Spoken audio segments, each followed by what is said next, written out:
नमस्कार दोस्तों, bankers lifeline में आप सब लोगों का स्वागत है। जैसा कि आप जानते हैं, आरएम 2.0 की शुरुआत हो चुकी है। अभी तक हमने जो है प्रायोरिटी सेक्टर लेंडिंग की 3 क्लासेस कर ली हैं और एनआईएफ की 2 क्लासेस हमारी कंप्लीट हो गई है। आज हमारा एनआईएफ का पार्ट 3 शुरू होने वाला है।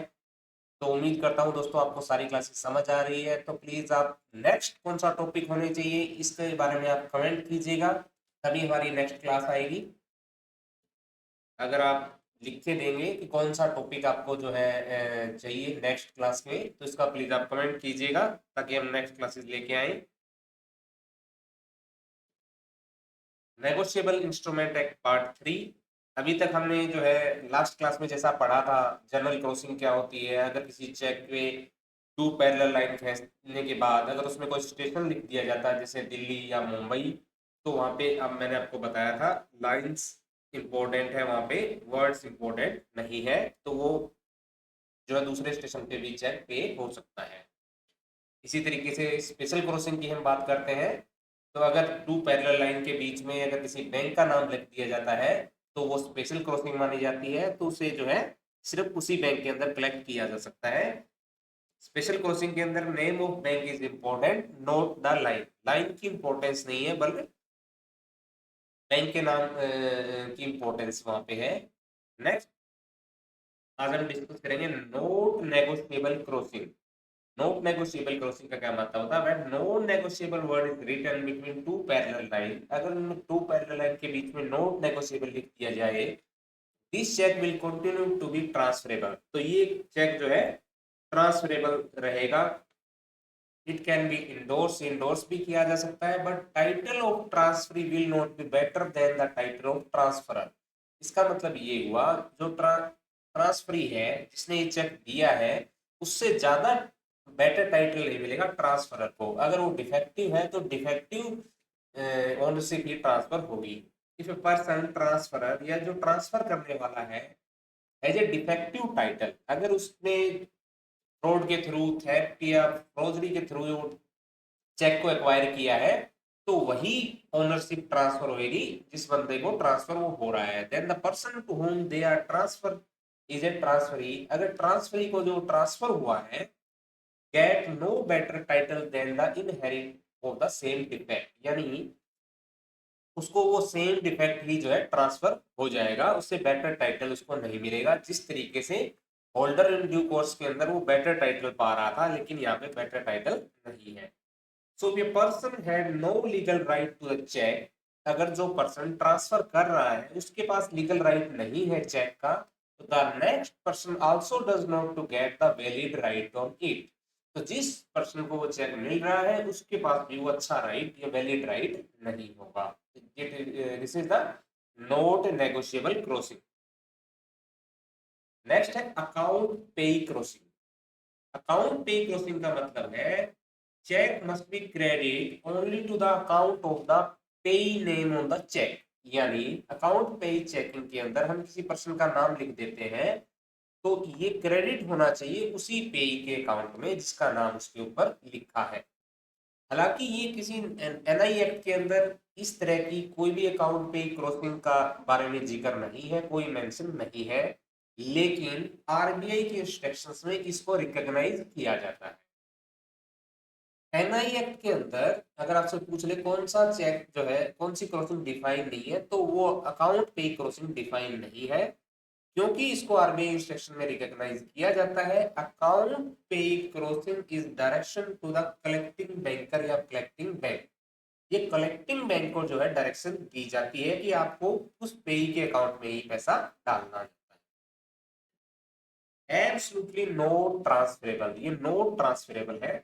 If credit to the wrong account collecting bank will be liable. अगर इसे मान लीजिए राम के नाम पे आगे एग्जांपल दिया हुआ है, अगर अकाउंट पे मिस्टर राजेश लिख दिया है, तो ये और ये क्रेडिट हो गया अगर रीना के अकाउंट में, तो बैंक मस्ट बियर लॉस। तो बैंक जो है इसका लॉस बियर करेगा, क्योंकि जिसका नाम लिख दिया हमें उसी के अकाउंट में, इसकी उसी अकाउंट पे के खाते में पैसा जाना चाहिए। लेकिन इसमें एक एक्सेप्शन है कोऑपरेटिव सोसाइटी के लिए। अगर 50,000 रुपए तक आप पेमेंट उसके किसी सोसाइटी के मेंबर के नाम से है, अगर as per RBI guide if amount is up to 50,000 और cheque in the name of member of the primary credit cooperative society, तो ये सोसाइटी के खाते में लिया जा सकता है। अगर अमाउंट 50,000 तक का है तो उसके can cheque in the favour of society member collected by the same society through its own account, तो सोसाइटी अपने नाम से ये चेक कलेक्ट कर सकती है। एक बार फिर से मैं डिफाइन करता हूँ अकाउंट पे ही क्रॉसिंग को। ये किसी भी जो है एनआई एक्ट के अंदर इसकी कोई डिफाइन नहीं किया गया है और उसका फर्दर इंडोर्समेंट या ट्रांसफर अलाउड नहीं है, यानी इसको आगे ट्रांसफर नहीं किया जा सकता। कैश पेमेंट इसमें अलाउड नहीं है। चेक जो है सिर्फ क्रेडिट किया जा सकता है पेई के खाते के अंदर जिसका नाम उस पर लिखा होगा। हालांकि किसी भी क्रॉसिंग के अंदर कैश पेमेंट अलाउड नहीं है। इसके साथ साथ अगर वो अकाउंट पे क्रॉसिंग है तो वो केवल पेई के अकाउंट में ही क्रेडिट होगा और किसी पर्सन के अकाउंट में क्रेडिट नहीं होगा। जैसे यहाँ पे बताया राजेश के खाते में ही क्रेडिट होता, अगर रीना के अकाउंट में क्रेडिट कर दिया बैंक ने तो बैंक को उसका लॉस बियर करना पड़ेगा। अब अगला चलते हैं कैंसिलेशन रूल की बात करते हैं कि क्रॉसिंग को कौन कैंसिल कर सकता है। तो only the drawer of the cheque, यानी चेक को जो लिखने वाला है वो सिर्फ क्रॉसिंग को कैंसिल कर सकता है। और वो भी कैसे कर सकता है? Cancel by the full signature, यानी अपने पूरे सिग्नेचर करने फुल्ली सिग्नेचर करने से जो है वो कैंसिल कर सकता है। इनिशियल उसके नहीं माने जाएंगे। After cancellation of crossing it become open cheque. अगर उसने ड्रार ने क्रॉसिंग को कैंसिल कर दिया तो उसके बाद वो ओपन चेक बन जाएगा, कैसेबल एट काउंटर, और काउंटर पे उसको कैश किया जा सकता है। अब बात यह है कि अगर जॉइंट ऑपरेशन अकाउंट है तो उसमें कौन कैंसिल कर सकता है? तो बोथ मस्ट साइन। अगर जॉइंट ऑपरेटेड अकाउंट है तो दोनों को साइन करने पड़ेंगे तभी वो कैंसिल माना जाएगा। अगर either or survivor operated account है तो एनीवन कैन साइन, तो एनीवन जो है can sign for cancellation of crossing. इसको फिर रिवाइज करते हैं। ड्रॉर जो है वो कैंसिल कर सकता है under full signature not the initial. अगर जॉइंट अकाउंट है तो कैंसिलेशन जॉइंटली किया जाएगा। After cancellation of crossing it will become an open cheque and payment to be made as open cheque. अगर joint account with either or survivor operational है तो कोई भी कैंसिल कर सकता है। पेमेंट इन ड्यू कोर्स, एक हमारे बीच में ये भी आया था कि पेमेंट इन ड्यू कोर्स होनी चाहिए। तो पेमेंट इन ड्यू कोर्स से क्या मतलब है? As per section 10 a payment would be considered in due course। एक पेमेंट को ड्यू कोर्स माना जाएगा अगर उसमें ये चार विशेषताएं आपकी है तो वो पेमेंट इन ड्यू कोर्स मानी जाएगी। Payment as per apparent tenor of the instrument, यानी उस पे जो डेट लिखी है उसी के अंडर अगर उसको किया गया, उसी टेन्योर में उसको पेमेंट किया गया है। दूसरा, payment in good faith and without negligence, यानी गुड फेथ में किया गया है पेमेंट और किसी चीज को नेग्लिजेंट नहीं किया गया है। Number third, payment to person in position of the instrument, payment उस पर्सन को किया गया है जिसके पास उस इंस्ट्रूमेंट का पोजीशन था। Fourth condition, payment under circumstances we do not afford a reasonable ground that believing that he is not entitled to receive the payment of the amount mentioned therein, यानी जब पेमेंट हो रही है तो आपको ऐसा कोई ग्राउंड नहीं दिख रहा कि उसको पेमेंट ना की जाए, यानी ऐसे कोई सर्कमस्टांसेस नहीं है कि आपको डाउटफुल लगे, तो उन केसेस के अंदर उस पेमेंट को पेमेंट इन ड्यू कोर्स माना जाएगा। अगर इन चार कंडीशन में से कोई भी कंडीशन फुलफिल नहीं होती है तो आपको पेमेंट इन ड्यू कोर्स वो नहीं मानी जाएगी। हो सकता है क्वेश्चन आ जाए और आपको इनमें से एक ऑप्शन को चेंज कर दे तो वो पेमेंट इन ड्यू कोर्स नहीं मानी जाएगी। नेक्स्ट, बैलेंस इन अकाउंट, यानी आपको चेक पास करते हुए उसके अकाउंट में कितना बैलेंस होना चाहिए इसकी बात करते हैं। If the balance in the account is just equal to the cheque amount, मान लीजिए उसने 100 रुपए का चेक भरा और 100 रुपए ही उसके खाते में है, तो क्या आप इस चेक को पे करेंगे कि नहीं करेंगे? The cheque will be paid, cheque को पे किया जाएगा। Minimum balance condition will be ignored, यानी ऐसा नहीं कि आप सोचें कि इसमें तो 1,000 रुपये मिनिमम बैलेंस की कंडीशन है, तो 1,000 ही है तो उसको डेबिट नहीं करेंगे। अगर वो बैलेंस मिनिमम बैलेंस कंडीशन से नीचे जाता है, तो उसके अलग से फाइन और वो बैंक ने अलग प्रावधान किए हुए या फ्री किया हुआ, वो बैंक का अलग प्रोविजन है। लेकिन अगर चेक बराबर अमाउंट का आ गया तो आपको वो पे करना पड़ेगा। If balance in the account is not enough to pay the cheque, लेकिन अभी तो हम बात कर रहे थे 1,000 रुपये अकाउंट में है और 1,000 रुपये का चेक आ गया, तो हमें उसे पे करना ही करना है। लेकिन अगर balance in the account is not enough to pay the cheque, लेकिन अगर 1,000 रुपये का चेक आ गया और खाते में 800 रुपये है, and his other account is having balance, और उसके करंट अकाउंट के अंदर मान लीजिए 5,000 रुपये पड़े हुए हैं, उसके सेविंग अकाउंट के अंदर चेक का चेक आ गया आपके पास, इसमें पैसे 200 रुपये कम है। The cheque should not be paid unless there is clear arrangement और permission to take money from the other account to cover it. तो आप ऐसा नहीं कर सकते कि उसके करंट अकाउंट से सेविंग अकाउंट में पैसे ट्रांसफर करें और फिर उसके चेक की पेमेंट करें। यानी अगर जो चेक आया है जिस खाते का, उसमें इनफ बैलेंस नहीं है, तो उसको रिटर्न कर दिया जाएगा, किसी दूसरे अकाउंट से पैसे ट्रांसफर करके उसको पे नहीं किया जाएगा। कब तक? जब तक unless there is clear arrangement और permission to take the money from account to cover it, जब तक कोई ऐसी कोई इंस्ट्रक्शन या फिर परमिशन नहीं है। If many cheque are presented at the same time, अगर मान लीजिए 2 से 4 चेक एक साथ इश्यू कर दिए हैं, and the balance is not enough to pay all of them, और बैलेंस इतना नहीं है कि सारे के सारे चेक पे कर दिए जाए। जिस तरीके से मान लीजिए आपके पास 50,000 रुपए के उसने जो है चेक इश्यू कर दिए, 4 चेक इश्यू कर दिए, एक 10,000 रुपए का चेक था, एक 20,000 रुपए का चेक है, एक 5,000 रुपए का चेक है, और एक 15,000 का चेक है। मान लीजिए इस तरीके से है, और उसके खाते के अंदर जो है पूरा बैलेंस नहीं है जिससे कि सारे के सारे ये पेमेंट कर किए जा सके, तो हमें प्रायोरिटी किसको देनी है उसकी बात करते हैं। ये कोई केस स्टडी आपके पास आ सकती है। आजकल जो है बैंक प्रमोशन एग्जाम के अंदर एक केस स्टडी भी आने लगी है, तो यहाँ पे कोई आपको सिचुएशन दे दी जाएगी कि ये 15,000 का जो चेक है, वो मान लीजिए किसी टैक्स की पेमेंट का चेक है, ऐसा हो सकता है, या फिर 10,000 जो है किसी और चीज की पेमेंट है। इस तरीके से आपको अलग अलग दे दिया जाएगा। इस कंडीशन में आप सबसे पहले कौन सा चेक पे करेंगे?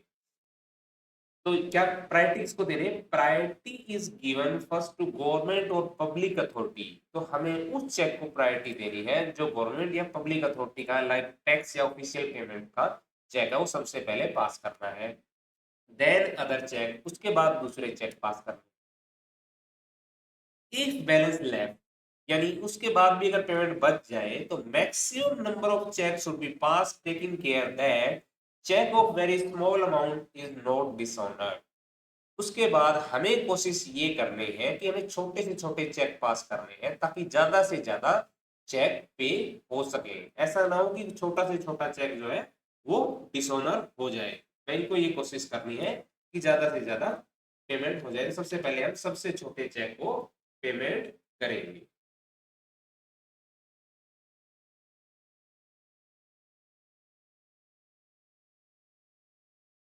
बैंकिंग आवर्स, यानी अगर हमें बैंकिंग आवर्स के बाद कोई पेमेंट आ जाए चेक की करने के लिए, तो उस केस में हम कैसे उसको टैकल करेंगे, ये स्लाइड इसके रिगार्डिंग है। The payment of a cheque to third party should be made only during banking hours, यानी हमें कोशिश करनी है कि बैंकिंग आवर्स के अंदर ही जो है हमें पेमेंट करनी है। Otherwise it will not B payment in due course. अभी हमने लास्ट में पढ़ा था कि पेमेंट इन ड्यू कोर्स क्या होता है। तो अगर ये बैंकिंग आवर्स के बाद हम थर्ड पार्टी को पेमेंट करते हैं, तो पेमेंट इन ड्यू कोर्स वो नहीं मानी जाएगी। इफ मेड, अगर फिर भी हमने कर दी, bank will be liable for loss to the customer, तो बैंक उस लॉस के लिए लायबल होगा, उस कस्टमर को जो होने वाला जो लॉस है उसके लिए, जिसका वो चेक है। However, the payment of reasonable amount can be made to drawer. यानी जो कस्टमर है जिसका वो चेक है उसने अगर पेमेंट लेनी है यानी सेम पार्टी ने लेनी है इवन आफ्टर बैंकिंग आवर्स, तो ये जो है हमारी उस पर डिपेंड करेगा, हमारी मर्जी पे डिपेंड करता है कि हम उसको दे भी सकते हैं और नहीं भी दे सकते हैं। इसको एक बार फिर से रिवाइज करते हैं। पेमेंट टू थर्ड पार्टी के केस में it is not a payment in due course, not to be made, इसको नहीं करना चाहिए। और अगर हमने कर दिया तो बैंक कस्टमर को होने वाले लॉस के लिए लायबल होगा। और अगर पेमेंट हो रही है ड्रायर को, हमारे कस्टमर को ही डायरेक्ट हो रही है, तो ये बैंक की डिस्क्रिशन है, बैंक वो रिफ्यूज भी कर सकता है और पेमेंट कर भी सकता है। उसके बाद अगर पेमेंट हमने कर दी और लेटर ऑन जो गार्निश या अटैचमेंट ऑर्डर भी आ गया, तो बैंक उसके लिए लायबल नहीं होगा क्योंकि हमने ड्रायर को उसकी पेमेंट की है। अगर वही गार्निशी ऑर्डर और अटैचमेंट ऑर्डर तब आ गया जब हमने थर्ड पार्टी को पेमेंट कर दी, उस केस में बैंक लायबल होगा। उम्मीद कर रहा हूँ दोस्तों आपको ये एनआई एक्ट जो है पूरा समझ आ गया होगा। अगर आपको कोई फिर भी डाउट है या किसी भी स्लाइड में किसी भी टर्म में प्रॉब्लम है तो आप कमेंट कीजिएगा, मैं आपको अलग से उस चीज़ को एलेबोरेट कर दूंगा। अपनी तरफ से कोशिश की है मैंने अच्छी तरह से डिफाइन करने की। अब हम इसके क्वेश्चन आंसर कर लेते हैं जिससे पता लगेगा कि हमने जो है कितना बढ़िया तरीके से इसको सीखा है। क्योंकि जब हम सीख रहे होते हैं तो ऐसा लगता है हमें सब कुछ आता है, जब क्वेश्चन हमारे सामने आता है असली परीक्षा हमारी तभी शुरू होती है। आइए फर्स्ट क्वेश्चन आपकी स्क्रीन पे। Under section 18 of NI Act, if there is discrepancies between amount written in word and figure, which amount is payable? तो कौन सा अमाउंट आपको पेबल होगा? मैंने पार्ट सेकंड में आपको करवाया था ये। The higher amount, the lower amount, the amount written in figure या the amount written in word?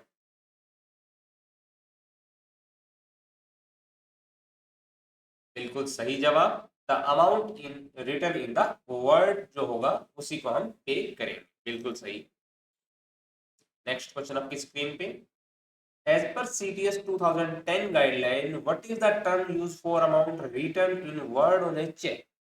यानी जो चेक पे वर्ड में जो लिखे होते हैं उस टर्म को क्या कहा जाता है एज पर CTS 2010 की गाइडलाइन के? Courtesy amount, legal amount, primary amount या अथेंटिक अमाउंट?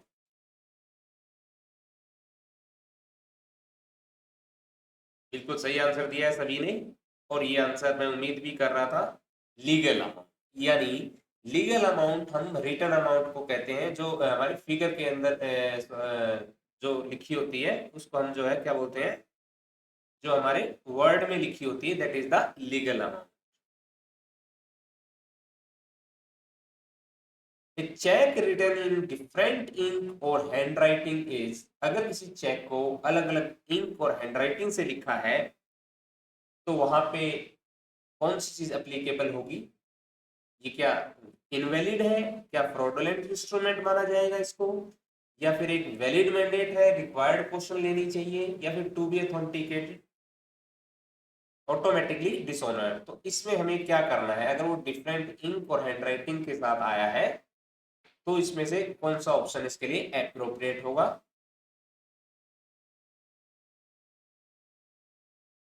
इसके लिए अप्रोप्रिएट आंसर है दोस्तों ए वैलिड मैंडेट है ये, और रिक्वायर्ड क्वेश्चन। आपको सिर्फ क्वेश्चन लेने की जरूरत है, बाकी बैंक जो है इसको मना नहीं कर सकता है एज पर आरबीआई गाइडलाइन। ये हमने चैप्टर में भी पढ़ा था। A fourth signature on a cheque is considered, तो फोर्थ सिग्नेचर जो होते हैं उसको क्या कंसीडर किया जाता है? A valid mandate, a minor defect, a nullity या recoverable error?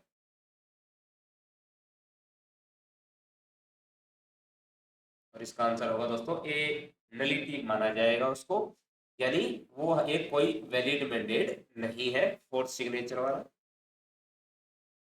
If a check bearing a fourth drawer signature is paid, the bank must pay. अगर फोर्थ सिग्नेचर वाला जो पे चेक है अगर हम बैंक ने पे कर दिया तो उसमें बैंक की क्या रहेगा? Recover the amount from pay, debit the customer account, या refund the amount to customer, या retain the fund as dispute pending. इनमें एप्रोप्रिएट आंसर क्या होगा वो आपको बताना है, और इसका एप्रोप्रिएट आंसर है refund the amount to the customer. तो बैंक जो है कस्टमर के प्रति लायबल होगा और उसको पैसे रिफंड करने पड़ेंगे, क्योंकि वो फोर्स सिग्नेचर पे की गई कोई भी पेमेंट वैलिड मैंडेट नहीं होता। In cheque collection the bank act as, cheque का कलेक्शन करते हुए बैंक का रोल क्या होता है, principal and customer is a agent, या bank act as a agent and customer is the principal, या ट्रस्टी ऑफ बोथ पार्टीज, या इंडिपेंडेंट कॉन्ट्रैक्टर। इसमें आपको बताना है एप्रोप्रिएट आंसर क्या होगा। बिल्कुल सही जवाब, बैंक होगा एजेंट एंड कस्टमर होगा प्रिंसिपल। जैसा कि हमने स्लाइड में समझाया था, जैसे ही बैंक का कलेक्शन हो जाता है तो ये रिलेशनशिप हमारी चेंज हो जाती है। कस्टमर हमारा क्रेडिटर हो जाता है और हम क्या हो जाते हैं, बैंक क्या हो जाता है, डेटर हो जाता है।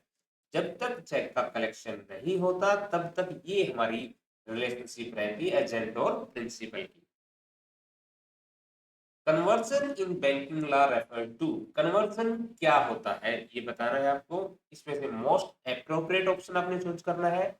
Altering a cheque crossing, unauthorised collection of cheque for non owner, या चेंजिंग ऑर्डर टू बीरर, या फॉर्जिंग ड्रॉअर सिग्नेचर। आपको कन्वर्जन के लिए बेस्ट ऑप्शन चूज करना है। कन्वर्जन क्या होता है और ये सभी ने समझ लिया बिल्कुल सही तरीके से। अनऑथराइज्ड कलेक्शन अगर हम कर लेते हैं किसी ओनर से अलग, डिप्राइव द ओनरशिप हमने लिखा था ना, कि अगर हम नॉन ओनर के खाते में उसको कलेक्शन कर लेते हैं तो उसको माना जाएगा conversion. For a check to claim statutory protection under section 131 of the NI Act, the check must be, अगर हमें किसी चेक का प्रोटेक्शन लेना है सेक्शन 131 ऑफ NI Act के अंदर, तो चेक क्या होना चाहिए, अनक्रॉस एंड जेन्युइन, या फिर cross and collected without negligence, dated and signed, या verified by the notary public.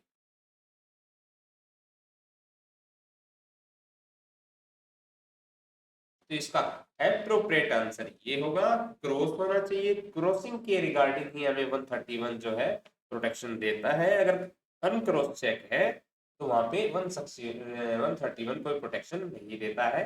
तो एक तो ये क्या होना चाहिए, क्रॉस होना चाहिए, और कलेक्टेड विदाउट नेग्लिजेंस, और बिना नेग्लिजेंस के इसका कलेक्शन होना चाहिए। उस केस में सेक्शन 131 एनआई एक्ट के अंदर प्रोटेक्शन मिलती है। और आपको पता है 131A जो होता है वो ड्राफ्ट के अगेंस्ट में हमें प्रोटेक्शन देता है। A change that vary the right or liability of a partner is termed A, यानी अगर कोई चेंज, ऐसा कोई चेंज है जो किसी पार्टी के राइट और लायबिलिटी को चेंज कर दे, तो उस चेंज को क्या बोलेंगे, आपको एप्रोप्रिएट आंसर देना है। उसको नॉन मटेरियल अल्टरेशन बोलेंगे, या मटेरियल अल्टरेशन बोलेंगे, या कंडीशनल अल्टरेशन बोलेंगे, या कंफर्म अमेंडमेंट बोलेंगे। बिल्कुल सही जवाब सभी का, मटेरियल अल्टरेशन, या ऐसा कोई चेंज जो पार्टी के राइट और लायबिलिटी को वेरी कर दे, चेंज कर दे, तो that change is material alteration. Under RBI directives for CTS, what is the only alteration allowed by the drawer? CTS cheque के अंदर की गाइडलाइन के मुताबिक कौन सा सिर्फ कौन सा चेक है, सॉरी अल्टरेशन है जो ड्रॉअर के द्वारा अलाउ है, changing the payee name, changing the amount, revalidation of the cheque, या करेक्शन ऑफ द स्पेलिंग। जैसा कि हमने स्लाइड में पढ़ा था, अभी आरबीआई ने बोला है अगर कोई भी किसी भी तरीके का चेंज होगा तो चेक को रिटर्न कर दिया जाएगा और उसकी जगह नया चेक जो है इश्यू होगा। सिर्फ और सिर्फ एक्सेप्शनल एक केस को लेके, वो है रीवैलिडेशन ऑफ द चेक। अगर वो चेक को रीवैलिडेट करता है तो ये चेंज उसमें कर सकता है सीटीएस गाइडलाइन के मुताबिक। Next question, what is the maximum validity period for a cheque as mandated by the RBI direction under section 30A of BR Act? Until the next quarter of closing, 6 months from the check date, या 3 months from the check date, या फिर 1 year from the check date and public key। इसमें तो आप ज्यादा time लेंगे नहीं, सभी का बिल्कुल सही आंसर है। The current maximum validity period for a cheque is 3 months from the date return after which it becomes stale. इसके बाद ये स्टेल चेक हो जाता है। Next question, how many time can a stale cheque be revalidated? ये भी हमने जो है फर्स्ट क्लास में देखा था कि कितने बार जो है उसको रीवैलिडेट किया जा सकता है। Any number of time until it is paid, up to maximum 2 time, या फिर ओनली वंस, या इसका आंसर होगा अंटिल इट इज पेड और attachment order is placed on the account. आपको एप्रोप्रिएट ऑप्शन चूज करना है दोस्तों, और इसका अप्रोप्रिएट आंसर है revalidation is permitted repeatedly until the bank owner the mandate, यानी any number of time until it is paid. तो कितनी भी बार उसको वैलिडेट किया जा सकता है। बिल्कुल सही जवाब। An encumbered check is the best described as a check that, आपको बताना encumbered check कौन सा होता है। इसमें मोस्ट एप्रोप्रिएट ऑप्शन आपको चूज करना है। A cheque with no signature, a cheque with past date, या a cheque with future date, या फिर a cheque with incomplete information. तो इसमें आपको मोस्ट एप्रोप्रिएट ऑप्शन चूज करना है, और इसका आंसर है a cheque with incomplete information. An inchoate check is one that is signed and delivered। देखिए फर्स्ट ऑप्शन जो था उसमें नो सिग्नेचर लिखा हुआ था, तो वो ऑप्शन सही नहीं था। An inchoate instrument is one that is signed and delivered but is either wholly blank or missing essential detail like account, amount और pay name। अगर इसमें ये जो है incomplete information है तो उसको हम inchoate या incomplete check बोलते हैं। Next question. What should be action a bank upon receiving a check with a non-existent date such as February 30th? अगर नॉन एग्जिस्टेंस डेट उस पर लिख दी जाती है तो बैंक का उस पर क्या एक्शन होगा? Number 1, the cheque become invalid, या the cheque will be return to the drawer, या cheque will be paid on the last date of that month, या the cheque will be paid immediately. बिल्कुल सही जवाब, सभी को इसका पता था। The cheque will be paid on the date of that last date of that month और thereafter in the validity period. The payment of a check to third party should be made only during work banking hours. If it is made outside banking hours, it will not be considered as a payment in due course. However, a reasonable amount may be paid to the drawer even after banking hours. Which of the following statement is correct? यानी ऊपर उसने case study से आपको दे दी, इसके ब्याह पे आपको answer करना है। Payment of a check to any person after banking hours is valid and protect the banker. या second option, payment of a check to third party after banking hours is payment in due course, या payment of a check to third party after banking hours make the bank liable for any loss to the customer, या no payment can be made after banking hours under any circumstances। तो इसमें आपको best appropriate option choose करना है। अभी अभी हमने ये स्लाइड की थी, तो इसका आंसर बेस्ट और एप्रोप्रिएट आंसर है payment of a cheque to third party after banking hours make the bank liable for any loss to the customer. ये इसका एप्रोप्रिएट आंसर होगा।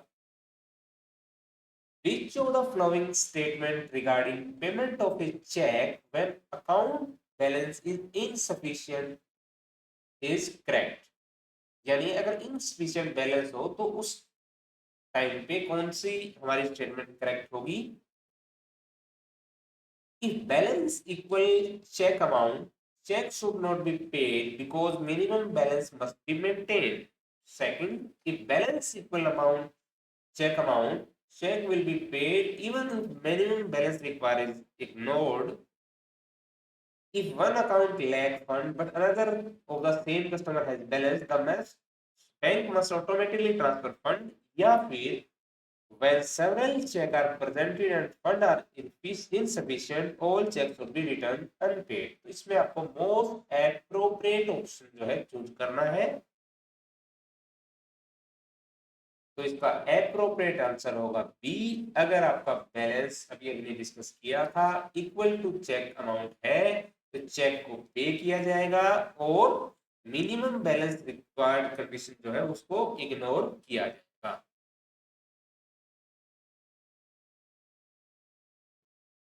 Next question, as per section 10 of NI Act 1881, a payment is said to be due course when it is made. Payment in due course मतलब कब कहेंगे? First option, only to the payment mentioned on the check. Yes, second, as per the apparent tenor of instrument in good faith and without negligence. As per apparent tenor of the instrument in good faith and without negligence, yet to a person in the possession of the instrument and under circumstances giving no reasonable ground to doubt his entitlement.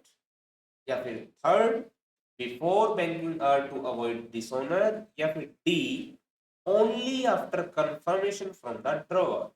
तो जैसा कि हमने अभी भी पढ़ा था payment in due course के अंदर हमारी ये चार कंडीशन पूरी होनी चाहिए। Number 1, apparent tenor of the instrument. Number 2, good faith and without negligence. Number 3, payment to a person in the possession of the instrument। 3 or number 4, there is no circumstances giving reasonable ground to doubt his entitlement। तो आपका answer होगा B is the right answer. Next question, which of the following is an example of non material alteration under the negotiable instrument act 1881?